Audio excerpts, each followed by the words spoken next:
जो दूसरे कोच थे उसने बोला अभी इनको 2-3 महीने बाद बुला लेंगे। वो थोड़ी मुझे लगा जैसे लड़की के आंखों में ना आंसू आ गए, मायूस सी हो गई। तो मैंने उसको कहा नहीं नहीं बेटा आप रुको। तो मैंने बोला चल तू बॉल डाल। उसने बॉल डाली, काफी ऐसी डाली जैसे लड़के बॉल डालते हैं उस एज में, लड़के भी नहीं हमारे डालते थे। यानी कि उस कितनी उम्र रही होगी? 16 साल की। तो 15-16 साल की, 15 साल की थी। और उसके बाद मैंने बोला बेटा आप बैटिंग भी करते हो? तो कहती हाँ सर मैं बैटर भी हूँ। तो मैंने कहा चल फिर बैटिंग कर। तो बैटिंग उसने जब की मैंने देखा ये तो नेचुरल टैलेंट है। जो टैलेंट होता ना वो जो बैट उसके बाद ऑर्डिनरी बैट भी था वो उसके शॉट वैसे लगते थे जो लोगों के पास 10,000 वाले बैट पे भी नहीं लगते, क्योंकि वो टैलेंट अंदर से था। और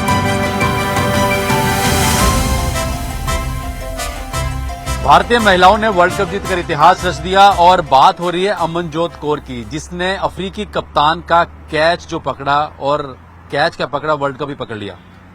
लेकिन अमनजोत का जो करियर है और जो उसके परिवार का संघर्ष है वो किसी से छुपा नहीं है। जब उनके हम पिता से बात करते हैं तो उनके संघर्ष में, कहानी में एक नाम आता है दीपेंद्र छाबड़ा का। आखिर ये शख्स है कौन? कोच नागेश गुप्ता का परिवार की मेहनत, अमनजोत की मेहनत, लेकिन एक शख्स का नाम आता है दीपेंद्र छाबड़ा।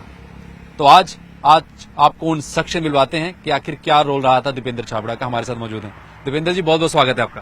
धन्यवाद उमेश जी।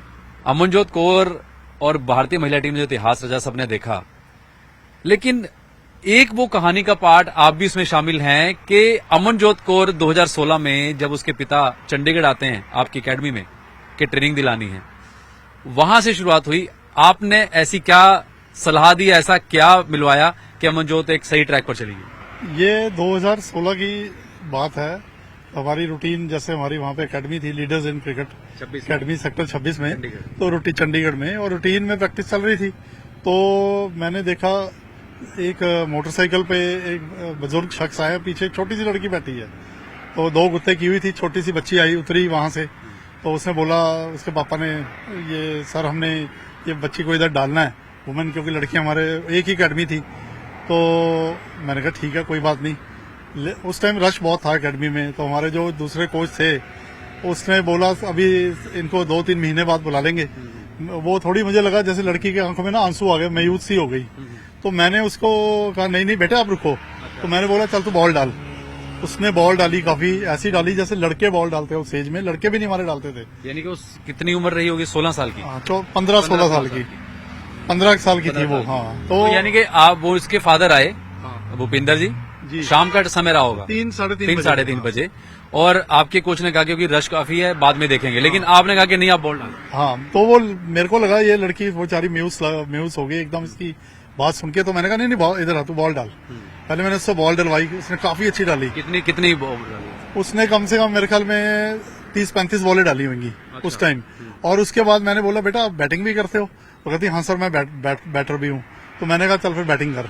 तो बैटिंग उसने जब की मैंने देखा ये तो नेचुरल टैलेंट है। ये तो बहुत लड़कों से भी आगे निकलेगी ये, अगर इसको प्रॉपर ट्रेनिंग मिल जाए। और इसको, क्योंकि मेरी तो खुद की फर्स्ट वुमेन एकेडमी थी specially for under privilege girls. तो लेकिन वो जो हमारे कोच ने बात बोली उसमें ये हुआ भाई, मैंने उसको बोला कोई नहीं तेरे को कोचिंग करवाते, तू म्यूज ना हो। उस टाइम हमारे यहाँ पे दूसरे कोच आते थे, वो लेवल 2 कोच हैं, मिस्टर नगेश थे। तो मैंने वो नगेश जी को बोला, मैंने कहा ये आप इस लड़की को ट्रेनिंग कराओ, ये बहुत आगे निकलेगी। तो उसने बोला नहीं पाजी मैं तो कभी वुमेन, मेरे पास तो कोई लड़की नहीं है, मैंने कभी कराई नहीं, और थोड़ा बड़ा सेंसिटिव मैटर होता है लड़कियों को कराने में, लोग डरते भी है थोड़ा। तो मैंने उसको रिक्वेस्ट की, खैर उन्होंने मान ली मेरी बात। और उसके बाद वो लड़की की मेहनत, और कोच ने बहुत प्रैक्टिस कराई उसको। ये जो आज अमनजोत आप देख रहे हैं, इसने बहुत स्ट्रगल किया और बहुत ज्यादा, मैंने खुद देखी है, बहुत मेहनत की। और लड़की शुरू से ही मेहनती है। क्योंकि परिवार देखिए कारपेंटर उनके फादर है ना, और एक बड़ा गरीबी के बहुत साधारण परिवार था। मुझे आज भी याद है उन्होंने कहा कि जूते जब लेने थे तो 800 रुपए वाले दिला दिए। उन्होंने कहा कि नहीं ये 8,000 का एक शूज है। वो दौर भी देखा। हाँ मैंने शुरू में देखा, लेकिन उस लड़की में एक थी, उसके पास इक्विपमेंट कोई भी है, ऑर्डिनरी बैट था या जो भी था, लेकिन उसने कभी ऐसा किसी के सामने ना अपने परिवार की बात, ना कभी सामान की बात। जो टैलेंट होता है ना वो, उस जो बैट उसके पास ऑर्डिनरी बैट भी था, वो उसके शॉट वैसे लगते थे जो लोगों के पास 10,000 वाले बैट पे भी नहीं लगते, क्योंकि वो टैलेंट अंदर से था और मेहनत बड़ी करती थी। सुबह सबसे पहले मैंने देखा वो रनिंग, क्योंकि नगेश भी हमारे यहाँ उधर कोचिंग आते थे करने, मॉर्निंग में भी और दोपहर को भी। तो मैंने देखा बस सुबह सबसे पहले आ रही है और शाम को सबसे लेट जा रही है। तो उसकी मेहनत भी बहुत है और उसके कोच ने उसको मेहनत बहुत करवाई। अच्छा, जब धीरे धीरे शुरुआत हुई, क्योंकि पहले पंजाब से खेली फिर चंडीगढ़ से खेली, पहली बार जब टीम में आई तो खुशी हुई होगी कि आज फाइनली जो एक छोटी लड़की आई थी 2 गुद करके वो इंडियन टीम का हिस्सा बन गई। हाँ, ये तो अमनजोत तो पहली बारी में ही जब खेलने गई तो पहली बारी में ही डिस्ट्रिक्ट की टीम में तो आई परफॉर्मेंस के बेस में, क्योंकि पंजाब में खेली तो इतनी टैलेंटेड लड़की बहुत कम थी। पहली बारी में स्टेट खेल गई थी ये तो, और इतनी खुशी हुई भाई, ये तो बहुत, इसका स्टार्ट ही बहुत अच्छा करियर हो गया, तो ये तो बहुत आगे जाएगी। ये मेरे को लगता है एक आधे साल में पंजाब में मेरे ख्याल एक आधा खेली होगी जूनियर, उसके बाद सारे मैच सीनियर में ही खेलती थी, सीनियर पंजाब की टीम में आ गई थी। इसमें इतना टैलेंट था शुरू से। इसकी बॉलिंग में, जैसे मैं नागेश से बात कर रहा था जो उनके कोच हैं, कि स्किड करती थी बॉल, क्योंकि छोटी हाइट है। ऐसी क्या आपको खास लगी? आपने इससे 30-35 बॉलें डलवाई, बैटिंग कराई, क्या खास लगा, डिफरेंट क्या लगा? मुझे ऐसा लगा भी जितनी उसकी हाइट है लोग इसको बड़ा अनप्रडिक्टेबल इसको मानेंगे, क्योंकि ये लगेगा स्लो आ रही है बॉल, लगती उसकी आती बहुत तेज थी। और उसके बाद वेरिएशन मैं देख रहा था, उसमें भी वेरिएशन कर रही थी जब वो भी सीखी नहीं थी। जो भी उसने टीवी से देखा या मोहल्ले में खेलती लड़कों के साथ जो भी उसने सीखा, तो मुझे लगा ये लड़की में बहुत दम है। तो अभी भी आप देख लो, उसने सारी जो जितनी वेरिएशंस आजकल लेटेस्ट आ गई हैं सारी उसने लर्न कर ली उस लड़की ने। वो उसकी खासियत है, वो बहुत मेहनती है और बड़ी लगन वाली लड़की है। अच्छा, आपकी बातचीत होती रहती होगी जब फाइनल वर्ल्ड कप ये के लिए टीम सिलेक्शन हुई, उसमें सिलेक्शन हुई, या बीच में बात हुई होगी, विशेष चलती रहती होंगी? हाँ, विशेष तो मेरी वो इंस्टाग्राम पे या व्हाट्सएप पे उसको मैं हमेशा, जब भी उसका नाम टीम में चाहे दोबारा आता, चाहे खेल रही फिर भी दोबारा अनाउंस होती है, तो मैं उसको जरूर भेजता हूँ, सीरीज से पहले विशेष कर देता हूँ। तो वो हमेशा मुझे रिप्लाई करती है और वो लिखेगी sir it means a lot, आपकी तरफ से विशेष आ रही हैं, तो मुझे भी खुशी होती है। मुझे ऐसा लगता है मेरी खुद की बेटी खेल रही है, तो बहुत ही खुशी की बात है। ये हमारा मतलब ऐसी टैलेंटेड लड़की हमें भगवान ने ही भेजी उधर, हम लोग खड़े थे, ये लोग अपने पापा के साथ आए। बिल्कुल, क्योंकि उनके पिता जैसे बात करते हैं कि आपने, नागेश ने, एक टर्निंग पॉइंट होता है किसी भी खिलाड़ी को आगे बढ़ने का, उसको पहचान करने का। अगर आपको लगता है कि ये कहीं पीछे रह जाती या कुछ ट्रेनिंग और टाइम नहीं मिलता, 2-3 महीने, हो सकता है कि वो कोचेज वो सही गाइडेंस ना मिलती। नहीं, ये इस चीज में मैं ना थोड़ा डेस्टिनी में जरूर बिलीव करता हूँ। ये इसकी डेस्टिनी में थी, ये इसने मुझे मिलना है। और क्योंकि और भी बड़े बच्चे आते हैं, और मैंने वो जो कोच जो अभी वुमेन कोचिंग जिसने स्टार्ट ही नहीं की थी उसको मैंने बोलना है, तो और वो बड़ी मुश्किल से माना।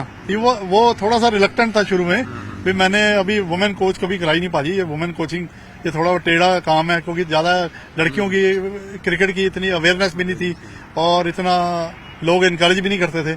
लेकिन वो मैं तो कहूंगा उसकी डेस्टिनी में ही लिखा था। कितने साल वो 26 वाली आपकी जो एकेडमी थी, लीडर्स इन क्रिकेट एकेडमी थी, वो कितने टाइम वहां पे प्रैक्टिस की? मेरे ख्याल में 2018 तक वो हमारे पास रेगुलर आती रही। फिर उसने उसी स्कूल में भी 26 में एडमिशन भी ले ली थी 11th-12th में, ताकि उसको और इजी हो जाए थोड़ा सा, नहीं तो अदरवाइज उसकी अटेंडेंस मिस होना, ये वो होना। तो उसको स्कूल ने भी सपोर्ट किया। तो वो 2018 तक तो जब तक वो अकेडमी थी तब तक तो वो आती रही। फिर वो 32 में रेगुलर जाती थी नागेश के पास। फाइनली ये वर्ल्ड चैंपियन बन गई है और पूरी टीम है। किस तरह से देखते हैं कि जिस लड़की को एक छोटा था जो वर्ल्ड चैंपियन बन के निकली? मुझे तो ऐसी खुशी होती है जब वो ऐसी स्टनिंग कैचेस और ऐसी बैटिंग करती है। और पिछले मैच में भी देखो, जब उसने फाइनल में इतना प्रेशर था, 10 रन चाहिए थे, उसने 2 चौके मार दिए और 2 रन लिए। तो वो मेच्योरिटी लेवल देखो कहाँ पे पहुंच गई। और इतनी छोटी सी बच्ची जिसको मैंने 2 गुत्तों के साथ देखा था और वो कैसी चैंपियन बन गई, तो बहुत खुशी की बात है ये सबके लिए। इंडियंस के एज अ मैं बोलूंगा, क्योंकि मुझे तो वो पहली स्टूडेंट मिली वहां, तो मेरे लिए तो और खुशी की बात है। बहुत बहुत शुक्रिया दीपेंद्र जी, बात करने। Thank you.